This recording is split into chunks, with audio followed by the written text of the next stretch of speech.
I want to talk about something that's a little challenging to talk about. I'm very nervous to actually bring it up, and that's cheating in academia. And this is something I'm going to hopefully walk you through some of this, and then hopefully this will be a good lesson, or will give you something that's a little different than what I think a lot of people talk about with cheating and how they deal with cheating in academia. So what are we actually talking about with this? Well, there's often a lot of quick ways to get papers published in various different ways.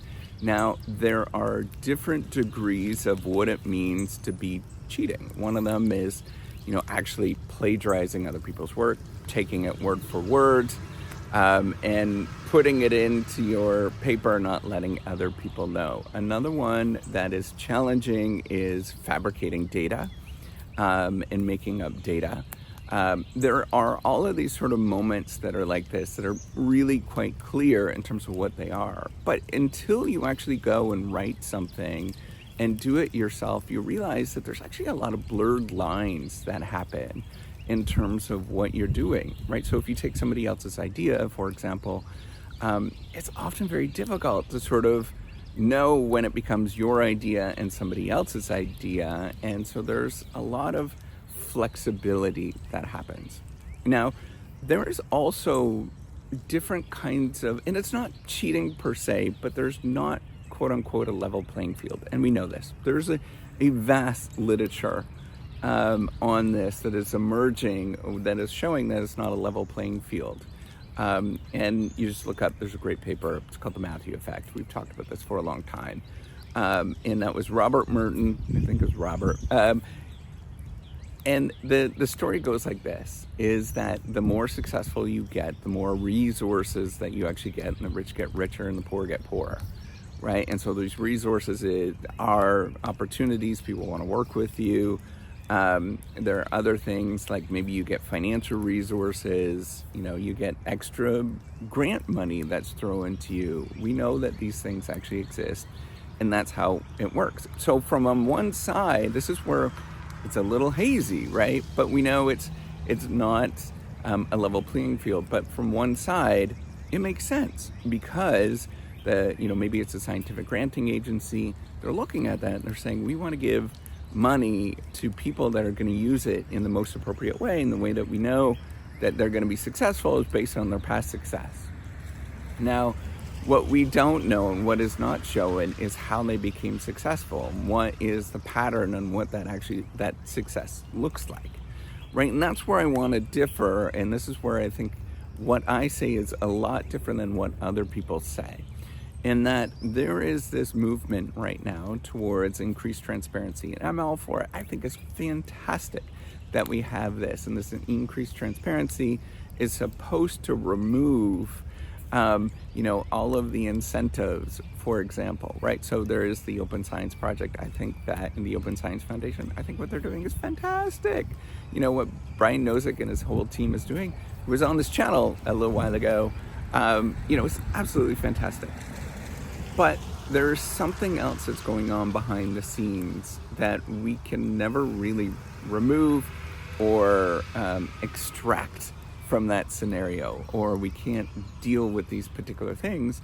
And what's driving it is often a deeper thing that's going on in people's, in their hearts, in their minds, right? I know that your heart doesn't have any cognitive function, but it's really in their hearts where they're thinking about things. And they're thinking, if I just get ahead, everybody is going to be so impressed with me.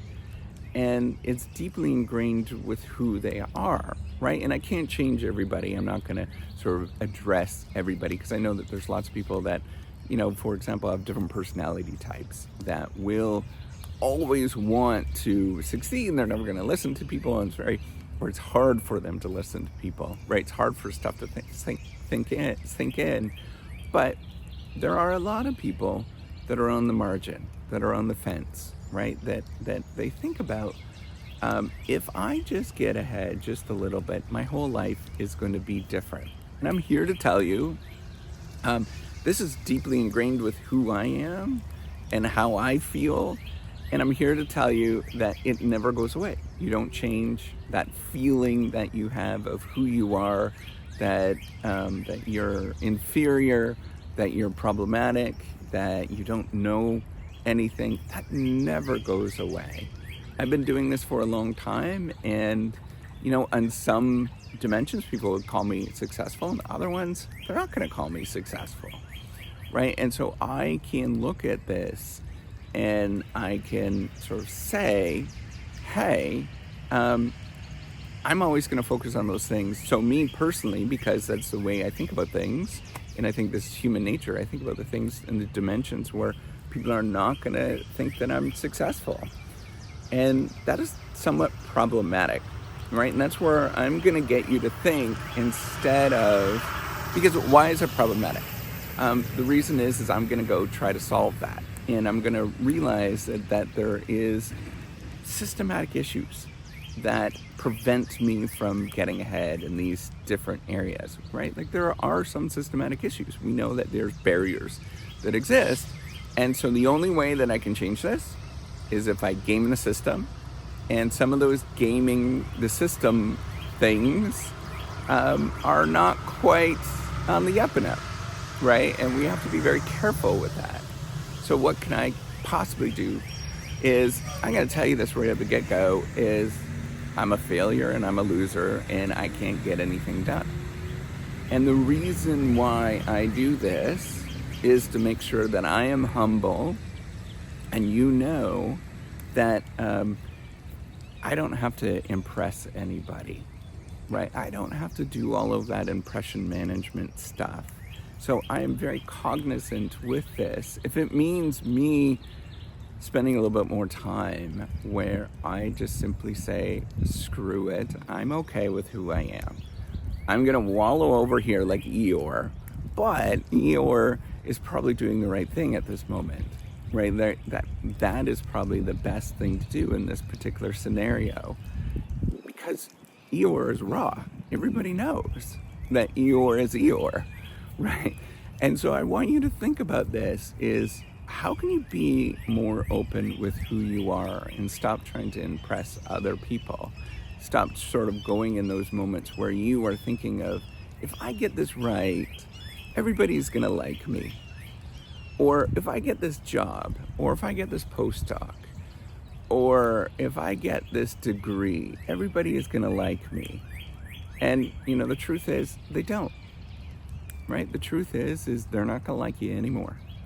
The truth is in fact, it might even be worse, right? Like if you're highly successful, then you have people like me that are like, I don't believe it. Where, I'm just skeptical, very skeptical of success. Because you don't see all of the things that are going on. So I love my wife. I'm going to tell you that right at the get-go, but we do things a little bit differently. When somebody comes over and our room is dirty, I would like to organize everything, make sure it's all put away. My wife will put everything into a closet so the outside looks beautiful, the room looks beautiful, but then you open up the closet and it's all falling apart. And we both get measured on the same thing. They come in, they look at our house and it looks fantastic, right? Meanwhile, you open the closets, everything's falling apart. I just want you to know that as a metaphor for something that is going on in your life, expose your closets a little bit. Be okay with that. Practice opening up your closets. Practice showing other people that you are a mess, that you're problematic, that you don't know what the heck you're doing. Practice, being vulnerable and authentic in front of other people.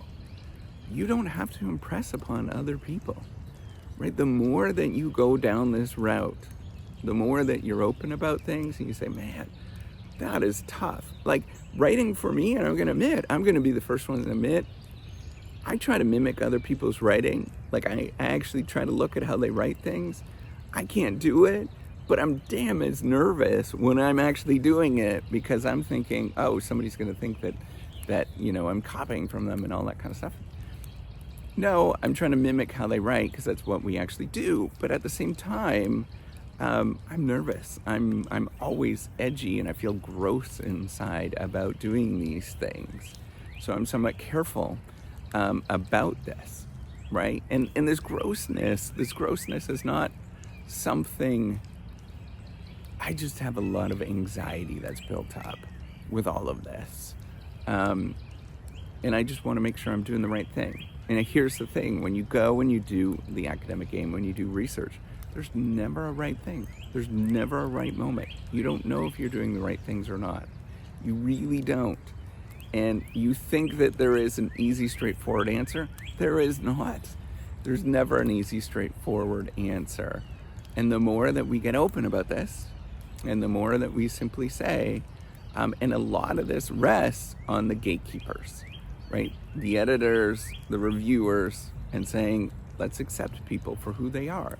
Let's accept their papers for who they are. It's uglier and I'll get out, but it's real. That's what the real world looks like. Perfect does not exist, and you gotta be okay with that. And if other people don't like it, the editors, the reviewers, all the other people, they don't like it, fine. Go find something else. Go find something that allows you to flourish for being who you are. And there's things like that that exist in this world. That's it. All right, take care and a wonderful day. Bye.